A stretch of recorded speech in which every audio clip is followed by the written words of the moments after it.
Aga siis teeme piiblid lahti ja läheme teise Moosese raamatu juurde. Jumal on välja kutsunud oma rahva ja nüüd täna lõpuks nad jõuavad Siinai mäe juurde, kus Jumal kutsub neid välja, et saada tema oma pühaks rahvaks. Ja selles peatükis 19 on ilmselge teema on siin, et meie Jumal on püha Jumal. Ta on püha Jumal. Ma mäletan, kui ma olin mõned aastad tagasi, ma olin Abigaili, kas ma ütlen sinu nime õigesti eesti keeles? Abigail, ma ei oska. Abigaili klassiga ja me läksime Saaremaale ja no ma ei sattu väga tihti Saaremaale, siis oli minu jaoks ka tore. Nad tahtsid, et mõned vanemad tuleksid kaasa lihtsalt, et saame nagu, neid lapsi paremini vaadata. Õpetaja üksi muidugi, tal oleks raske. Aga ma mäletan, kui see reis oli nagu lõppemas ja me läksime jälle bussi peale, et tagasi maandrile nagu minna, siis ma olin seal bussi juures ja koos õpetajaga ja me panime oma kotti nagu bussi sisse sinna alla, kuhu pannakse need pagasid. Ja siis paar poissi tulid Abigaili klassist ja üks poiss ütles õpetajale, ta ütles midagi nagu tere õps. Ja siis õpetaja ütles, et oota, ei, sa mind õpsiks ei kutsu, ma olen õpetaja. Või sa võid kasutada minu eest nime ka, aga õpsiks mind ei kutsu. Aga ma olen tähele pannud, et meie ühiskonnas on kuidagi nagu kadumas see lugupidamine ja see aukartus ja austamine. Et no ma tean, et koolis, et õpetajad kutsutakse oma nagu eesnimega. Lapsed ütlevad, et nagu Kristel või Urmas või kes iganes see on eesnimega. No ma ei tea, kui mina olin laps, siis ma ei teadnud, et õpetajatel on eesnimesid. Ma arvasin, et no vist ei ole, ainult nagu Mr. This or Mrs. That, Mrs. Sullivan või Mrs. Pelugi või Mr. Williams, mitte kunagi ei olnud mingi eesnimega. Aga nüüd on õpetajad nagu sõbrad ja semud ja oleme kõik nagu võrdsed ja meil on tore koos. Aga ma arvan, et midagi nagu kadumas. Et siit lapsed nagu ei austa õpetajat nii väga, kui ta on lihtsalt sõber. Teevad nalja ja ei kuula õpetaja sõna ja no samas nagu vanematega ka, et ma mäletan ühe päeval, et üks naabri poiss tahtis oma nagu isa tähelepanu saada, siis ta ütles tema eesnime Raimo. Ma ütlesin, kas ta on tema isa või ei ole, ma ei saa aru, aga ilmselt ta on. Aga no ta on isa, ta on autoriteet ja ta armastab sind ka, aga sa kuulad tema sõna näiteks. Aga nüüd on see nagu kõik natuke kadumas, isegi nagu näiteks vanemad inimesed, vanaisad, vanaemad, nemad, kes on 70-aastased, 80-aastased, võib-olla 90-aastased ja nende tervis on natuke kehv ja nad ei saa enam tööl käia ja lihtsalt on koormus perele. Ja nüüd on selline asi, eutanaasia, nagu kuidas nagu hästi öelda, nii-öelda hästi öelda, et vana inimene ise otsustab, et ma lõpetan oma elu täna ära, nii et minu perele oleks kergem. Ja enne kui mu tervis on nagu väga kehv või ma enam ei tea, kes ma olen enam, et ma lõpetan praegu viisakalt ära oma elu. Noh, teiste jaoks. Selle asemel, et see vana inimene on, et me hoolitseme tema eest ja ta on selline tarkuse allikas ja õpime nagu oma pere ja suguvõsa ajalugu temalt natukene. Aga ei, need vanad inimesed, parem, et nad lõpetaksid oma elud viisakalt ära. Ja see aukartus ja see lugupidamine on nagu kadumas. Ja siis me läheme Jumala juurde ka. Ja me mõtleme, et Jumal on selline hea semu ja sõber ja ta tahab mulle head teha kogu aeg. Ja siis ma võin tema juurde minna ükskõik kuidas. Ja ma võin talle öelda ükskõik mida, sest ta on nagu suur semu. Aga siis me tuleme Siinai mäe juurde. Ja siis me saame aru, et tegelikult meie Jumal on selline püha Jumal. Ta on väga püha. Mis see tähendab, mida me peaksime tegema, kui meie Jumal on selline püha Jumal? No esiteks, me tuleme pühana Jumala juurde. Tuleme pühana Jumala juurde.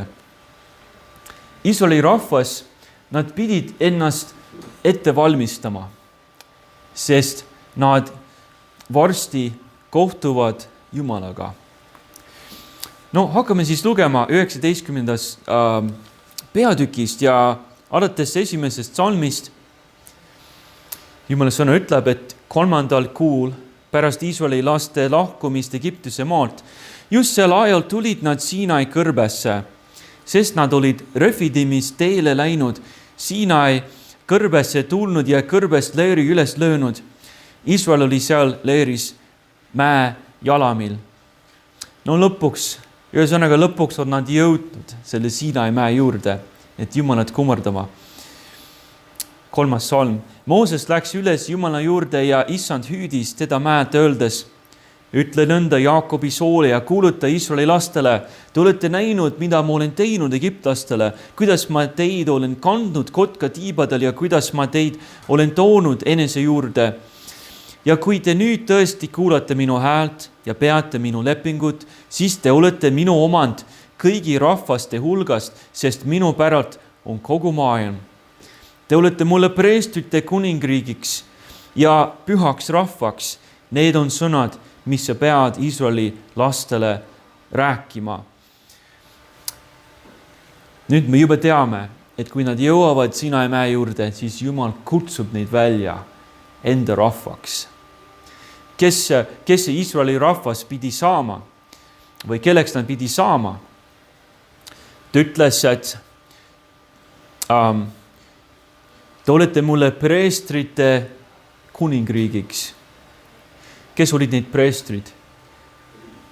Nemad, kes olid nagu rahva ja Jumala vahel, tegutsesid, tõid need ohvrid Jumalale ja lepitasid inimeste patte Jumala ees.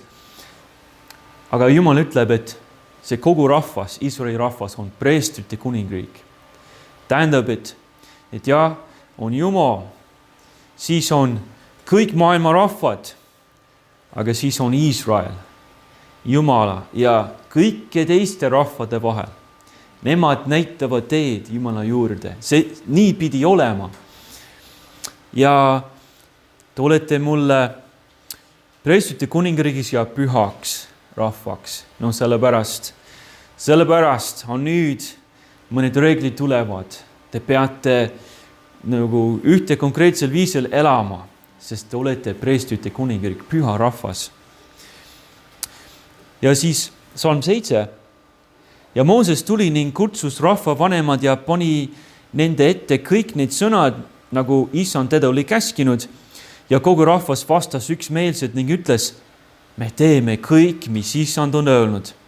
Ja Mooses viis rahva vastuse Issandale. Ja Iisraeli rahvas oli nõus. Ja tuleb äge, me tahame seda. Me tahame olla Jehova Issanda rahvas. Nüüd 9. Ja Issand ütles Moosesele, vaata, mina olen su juurde paksus pilves ja rahvaks kuuleks, kui ma sinuga räägin ja nad usuksid sind igavesti. Ja Mooses kulutas Issandale rahva vastuse. Siis Issand ütles Moosesele, mine rahva juurde, pühitse neid täna ja homme ja nad pesku oma riideid. Nüüd, Iisraeli rahvad, nad pidid ennast ette valmistama. Esimene asi, mida nad pidid tegema, huvitav, nad pidid oma riideid pesema. Et ei tule selle püha Jumala ette niisama, nagu te olete. Peske oma riideid, palun. Tee selle ära. Siis te tulete puhtana Jumala ette. Ja mida veel, loome edasi, saame 11. Ja nad olgu valmis 3. päevaks, sest 3. päeval astub Issand kogu rahva silma ees alla Sinai mäele. Aga hoia rahvast igast küljest tagasi, öeldes, hoiduge mäele üles minemast ja selle jalamit puudutamast.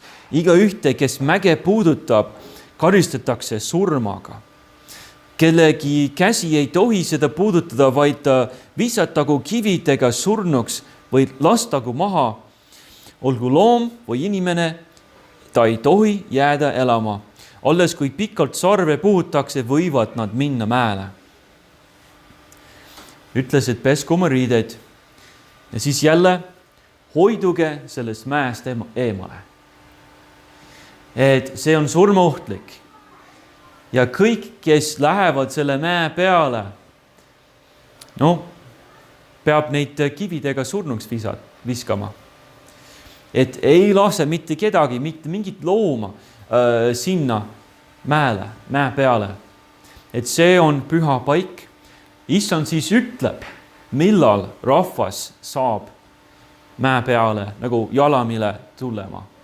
Aga mitte enne, sest see on väga püha paik. Ja siis üks asi veel, loome edasi, Salm 14. Ja Mooses tuli mäelt alla rahva juurde ja pühitses rahvast ja nad pesid oma riided. Väga tublid, nad pesid ära. 15. Ja ta ütles rahvale, olge valmis 3. päevaks, ärge minge naise ligi. Nüüd nendel on 3 päeva, et ennast nagu valmistada. Ütles, peskume riided, ei astu selle mäe peale ja ta ütles siis veel 3. ärge minge naise ligi.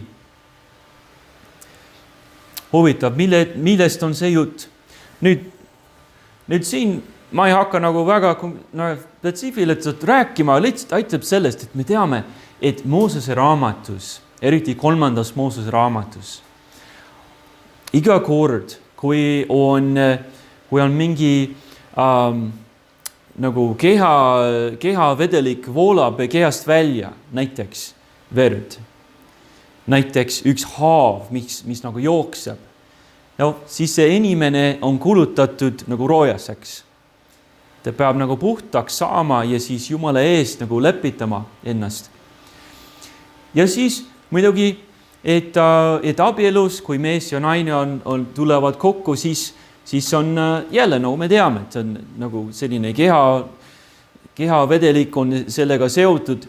Ma rohkem sellest ei kommenteeri. Aga ütles, et te peate mitte ainult oma riided, vaid oma kehad peavad olema täiesti puhtad, kui sa tuled Jumala ees. Et 3 päeva ei lähe naise ligi, 3 päeva, et on aega, et saate kõik puhtaks, kõik pestud ja ei tule selle mäe juurde või selle mäe peale. Ei tule mitte enne, kui ma ütlen. Nad pidid ennast ette valmistama. Mida siis tähendab meile täna? Et me ei seisa seal ühe mäe juures ja Jumal siis tuleb 3 päeva pärast. Ei ole sama olukord täpselt. Aga meie, kui me tuleme Jumala ette, siis me tuleme pühana Jumala ette. Kuidas me tuleme siis Jumala ette? Me elame nii nagu põneval ajal. et Uus Testament ütleb, et Jeesus on meie ülempreester, me saame igal hetkel Jumala ette minema, armutrooni ette oma palvega ja oma murega. Aga kuidas me sinna läheme? No näiteks, kui sa lähed palvetama, võib-olla oleks õigem nagu alustada sellega, et sa palud andeks oma pattude pärast. Et kui sa oled pattu teinud ja see tuleb meelde, kus lähed palvetama, siis tunnistad selle üles. Ja sa lähed Jumala ette oma palvega, aga sa ei ole elanud nagu Jumala seaduse järgi, siis tuleb meelt parandada. Palun vabandust, Jumal, ma nüüd uuesti pühendan oma elu sinule. Et niimoodi me tuleme siis pühana Jumala ette. Jeesus ütles sel ajal, kui ikka veel oli see vana süsteem, see Moosese seadus ja tempel, ütles, et kui sa tood oma ohvri altarile ja siis, tuleb meelde, mul on üks asi nagu mina ja naabri vahel või venna vahel, et ma olen talle vastu, nagu tal on midagi minu vastu. Jeesus ütles, et ei, see on olulisem. Jätta siis oma ohvri sinna, lähed oma venna juurde, lepitad temaga ära, teed kõik, nagu heastad seda kõike ja siis sa tule tagasi. Siis sa nagu pühana annad oma ohvri Jumalale, ükskõik mis see on.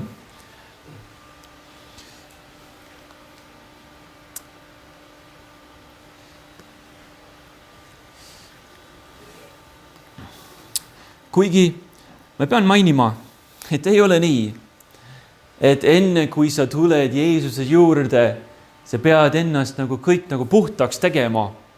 No enne kui tuled Jeesuse juurde, siis jätad suitsetamisest maha ja jätad joomisest maha ja siis sa oled nagu aasta aega piiblit lugenud ja siis sa palud, et Jeesus saaks sinu päästjaks. Ei, seda ma ei taha öelda, sest me juba tuleme oma ohvriga, me juba tuleme oma palvega Jumala ette, sest ainult tema saab meid puhtaks teha. Ainult Jumala juures me saame seda andestust paluda ja meelt parandada. Pigem on nagu need pidalitõbised, kes tulid Jeesuse juurde. Jeesus ei olnud neile, et nagu ei, enne siis saate kõik terveks ja siis tuled minu juurde. Ei, nad tulid Jeesuse juurde, sest see oli ainus võimalus, et puhtaks saada, et Jeesus tervendaks neid. Ja siis, tähendab, et me kindlasti tuleme Jumala ette, aga alustame sellega, et teeme oma südame puhtaks ja et oleksime ise nagu pühad, kui me tuleme Jumala ette. Kuidas me hakkame, palume seda, teist ja kolmandat ja aita mind sellega. Kui sa elad selline elu, mis on Jumala seaduses nagu vastuolus. Ei, kõigepealt me tee ennast nagu pühaks Jumala ees. Ja siis me jagame talle oma muret. Sest meie Jumal on selline püha Jumal. Kui ta on püha Jumal, siis me peame teda kartma. Me peame teda kartma.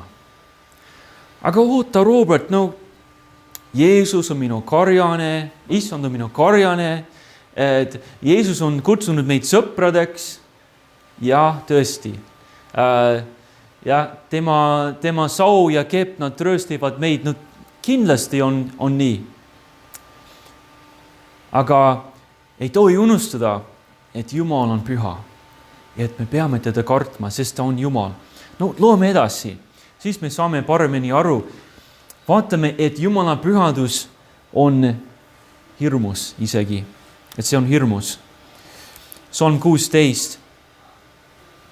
Ja 3. päeval, kui hommik oli saabunud, sündis, et hakkas müristama ja välku lööma. Mäe kohal oli ränk pilv ja kostis väga vali sarve hääl, nõnda, et kogu rahvas, kes oli leeris, värises. Ma ei tea, kuidas sina, aga ma juba natuke kardan, kui ma loen seda.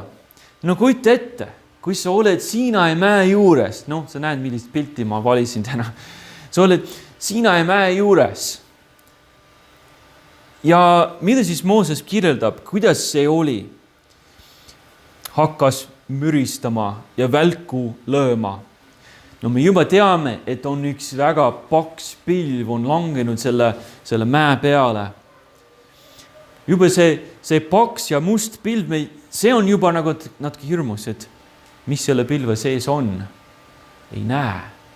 Kõik on nagu nähtamatu, udune, mis seal sees on. No, midagi hirmsat on seal sees. See on meie püha Jumal, Issand. Ja siis müristas ja välku lõi ja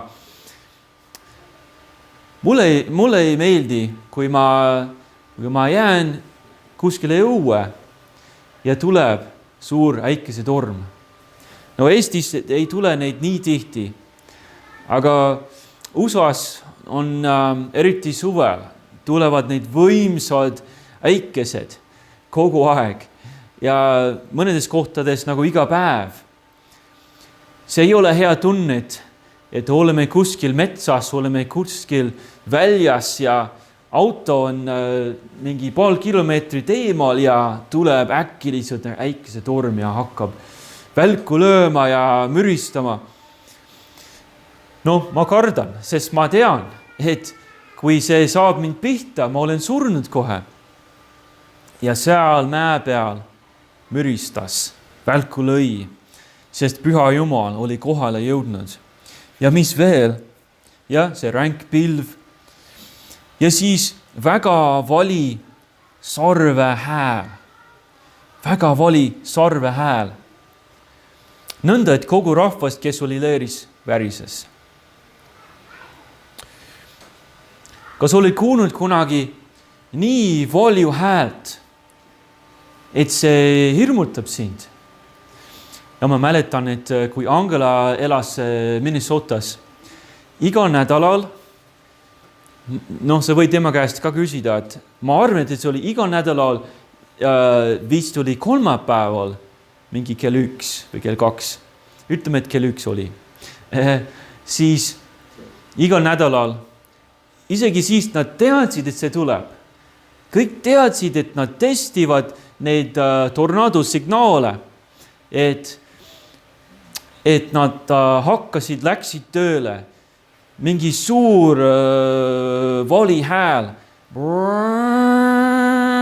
Ja siis läheb mingi paar minutit, isegi 5 minutit. Ja siis hakkab teine pihta ja 3. ja 4. pihta. Et nii valju hääl. No, väike Angela, ta teadis, et tornado praegu ei tule, nagu päike paistab ja kõik. Aga see hääl oli nii hirmutav. Nii hirmus hääl oli. Sest see pidi teada andma kõigile, kogu nagu ümbruskonnale, et tornado on maandunud. Et minge leidke kohe mingi varjupaika, sest väga ohtlik olukord on tulnud. Ja alati ta ütles, et nagu kõik karvad läksid püsti. Et ta nii vihkas seda häält. Aga seal Siinai mäe juures hakkab võib-olla vaikselt alguses mingi sarve hääl. Ja see läheb valjumini, kuni inimesed vaatasid üks teise peale. Et kui valjusti siis läheb? Ei tea. Ja nad värisesid Jumala ees. Ja mis veel? Psalm 17. Siis Mooses viis rahva leerist välja Jumalale vastu ja nad jäid mäe jalamile. Lõpuks nad on lubatud lähemale tulla. Ma ei tea, kas nad tahtsid lähemale tulla nüüd.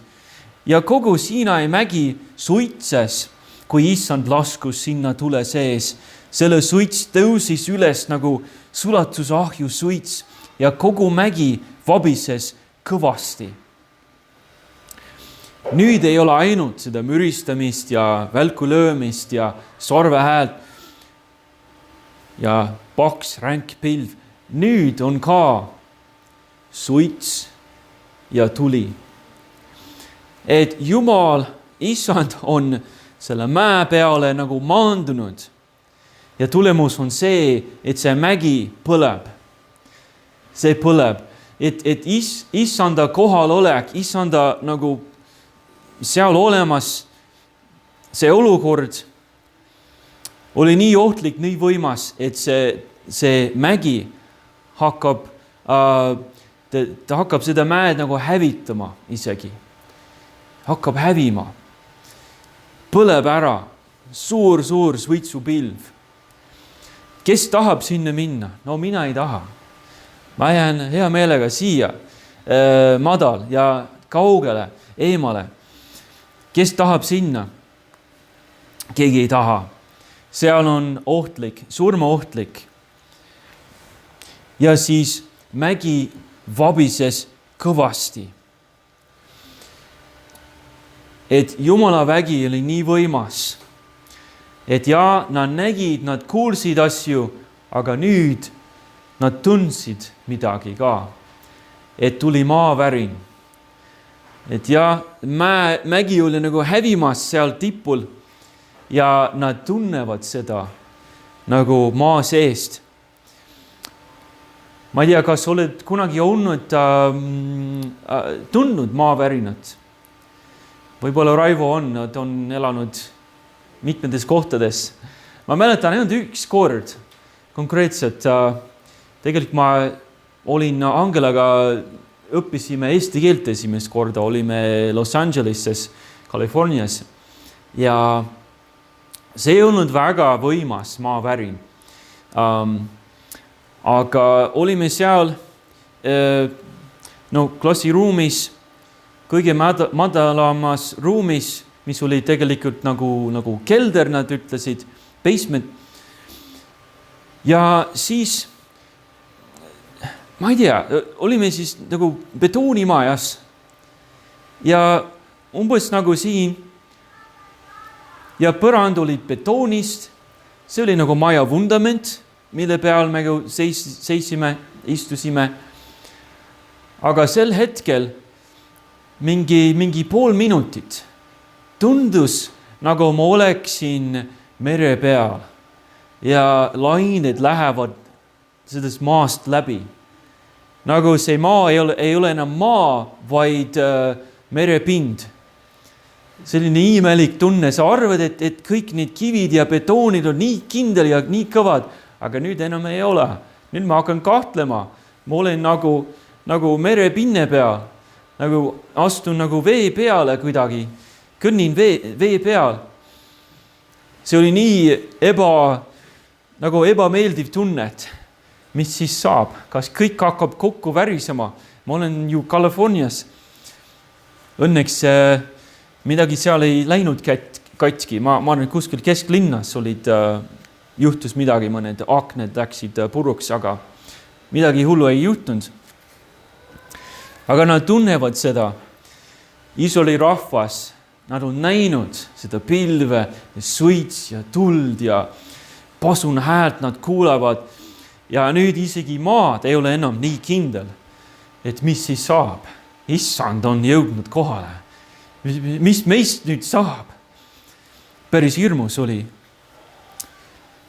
Ja siis inimesed ütlesid lõpuks järgmises peatükis isegi 20 ja 18. Ja kogu rahva kuulis ja nägi müristamist, tuleleeke, sarvehäält ja mäes suitsemist. Kui rahvas seda nägi, siis ta vabises ja jäi eemale seisma. Ja nad ütlesid Moosesele, räägi sina meiega, siis me kuulame, ainult ärgu Jumal meiega rääkigu, et meie ei sureks. Nad kindlasti olid hirmunud. Nad ütlesid, et me ei suuda, me ei taha, et Jumal rääks otseselt meiega. Et Mooses, sina lähed ja räägid ja siis tuled tagasi, ütled, mida ta ütles. aga me ei taha enam nii, et issand otseselt räägib meile ja me kuulame tema häält. See on liiga hirmus, liiga hirmus. Jumala pühadus on isegi hirmus asi. Tähendab, et me teenime hirmus püha Jumalat.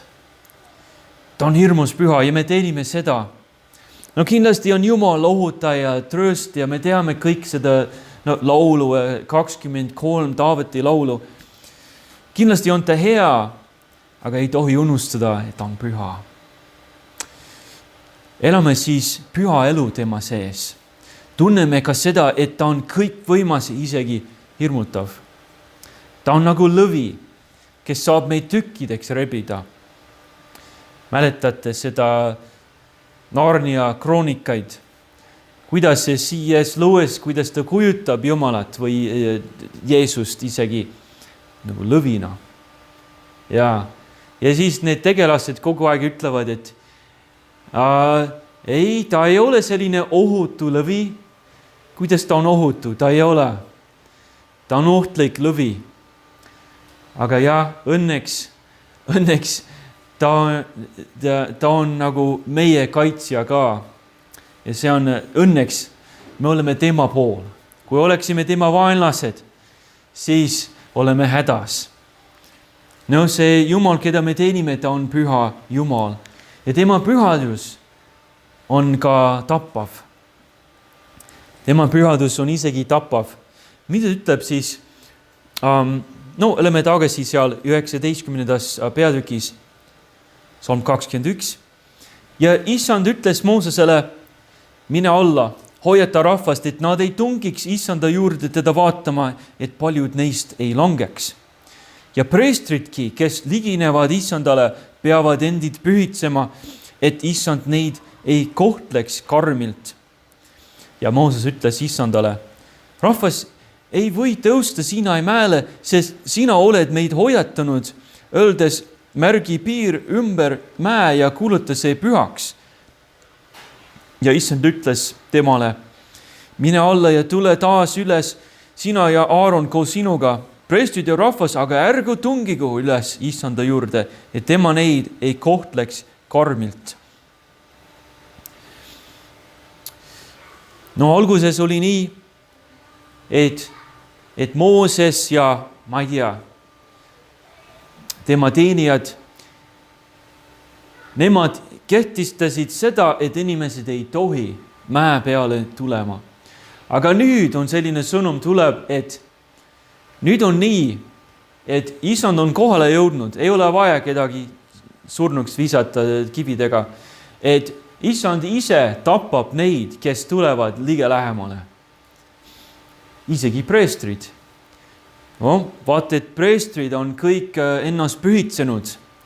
No nemad on need, kes on Jumala ja rahva vahel. Aga isegi nemad ei tohi liiga ligemale tulla, et nemad surma ei saaks. Ja kui ütleb, et tema neid ei kohtleks karmilt, see on ühesõnaga, et nemad surma ei saaks. Et nad surma ei saaks. Rahvas ei tohi liiga lähemale Jumala juurde tulla. No Vanas Testamendis on ilmselge, et Jumala pühadus on nagu surmaohtlik. Ülempreester, räägime sellest kõige pühamast paigast. Hiljem siis Jumal annab neile käskud ehitada selle koguduse telki. Ja kõige püham paik seal, kes tohib sinna minna? No mitte keegi ei tohi. Peale seda ülempreestrit, tema tohib. Aga kui tihti? Praktiliselt mitte kunagi, aga kord aastas. Kord aastas. Siis ta läheb kähku sinna ja nii kaua, kui võtab aega, et natuke pritsida seda seaduse laeka peale, teeb kõik, mida ta peab tegema ja siis ta tuleb kähku välja. Sest Jumala pühadus oli seal sees, säras lause, füüsiliselt oli näha. Aga ülempreester, ta ei tahtnud olla seal liiga kaua. Ta pidi ennast nagu väga pühaks ja puhtaks tegema, läks sisse lühikeseks ajaks ja nii pea kui võimalik tuli sealt välja. Ma surma ei saanud, sest Jumala pühadus on surmaohtlik. Ja siis on mõned teised juhtumid. Võib-olla mäletate esimese Samueli raamatus 6. peatükis, kui see seaduse laegas tuli tagasi Iisraelile, aga mingi 50 000 meest olid vaadanud seda seaduse laega sisse ja need kõik said surma. Tähendab, et keegi ei tapnud neid, et Issand tappis neid ise. Mäletate, et teises Samueli raamatus huvitavad ka 6. peatükis, aga see Ussa, tema puudutas seda seaduse laeka ja kohe sai surma. See oli surmaohtlik. Jumala pühadus. Ei tohtinud kedagi seda puudutada. Ei tohtinud kedagi selle sisse vaadata. Jumala pühadus on surmaohtlik. Mida see siis tähendab meile? Tähendab, et me peame Jumalat kartma. Jeesus ütles oma jüngritele Matteuse evangeeliumis, ja ärge kartke neid, kes ihu tapavad, hinge ei suuda ka tappa, pigem kartke teda, kes võib nii hinge kui ihu põrgus hukata. Ühesõnaga, karda Jumalat. Tema on see, kes otsustab, kas lähed põrgu või pääsed taevasse. Karda hoopis teda. Kuningas Salomon, kui ta kirjutas lõpuni selle koguja raamatu, siis lõpupoole ta kirjutas karda Jumalat ja pea tema käske, sest see on iga inimese kohus. No, mis on see kokkuvõte? Kõigest sellest, mille ma olen kirjutanud. No, Salomon kirjutas karda Jumalat. Karda Jumalat, siis sul läheb hästi. Pea meeles, et Jumal on hirmus, püha ja võimas ja kunagi sa vastutad temale. See on ka Uues Testamendis, esimeses Peetruse raamatus, ta kirjutas kartke Jumalat. No ma leidsin ka ühte väga huvitavat kohta Ilmutuse raamatus 14. peatükis, salmid 6 ja 7. Seal on kirjas, ma nägin teist inglit keset taevast lendavat. Sellel oli igavene evangeeliumi, et kuulutada evangeeliumi neile, kes elavad ilma maal. Kõigile pagana hõimudele ja suguharudele ja keeltele ja rahvastele. Ja ta hüüdis suure häälega, mida ta ütles, kartke Jumalat ning ülistage teda, sest tema kohtumõistmise tund on tulnud ning kummardage teda, kes on teinud taeva ja maa ja mere ja veteallikad. Isegi kõige lõpus see ongi see sõnum. Teie, kes olete siin maa peal, ei ole veel Jumalale ennast alistunud. Kartke Jumalat. Tema nüüd mõistab kohut teie üle. Otsusta kohe, mida sa teed. Ja see käsk oli see, kartke Jumalat, ülistage teda. Tema on kogu maailma looja. Ühesõnaga, ta on võimas. Ja ta on hirmus püha. Tõesti karda seda, kes on sul loonud, seda, kellele pead sa kohtupäeval vastutama. Tema käes on elu ja surm. Meie Jumal on püha Jumal. Mida siis tähendab? No tähendab, esiteks, et kui sa tuled tema juurde, ei tule niisama tema juurde, tuled pühana tema juurde. Kui sa lähed palvele, isegi kui sa tuled Jumala teenistusele, siis tule siia pühana. Tule siia, et sa oled, aga meelt parandanud juba, et sa oled oma patte üles tunnistanud ja ja nüüd oled valmis vastu võtma Jumala sõna ja nüüd oled valmis pühta ja püha südamega issanda nime kiita lauludega. Me tuleme Jumala juurde pühana ja siis teiseks muidugi me kardame seda püha Jumalat. Kui ei karda Jumalat, siis elad nii nagu tahad. Aga kui kardad Jumalat, on see hea asi, siis elad teistmoodi. Siis sa mõtled, et võib-olla ei teeks seda, sest kunagi ma vastutan Jumalale. Või äkki ma teengi seda, sest kunagi ma vastutan Jumalale. See peaks meie elud muutma. Peame meeles, et Jeesus on meie sõber, meie päästja, meie trööstija, aga ära unusta, et Jumal on selline püha Jumal.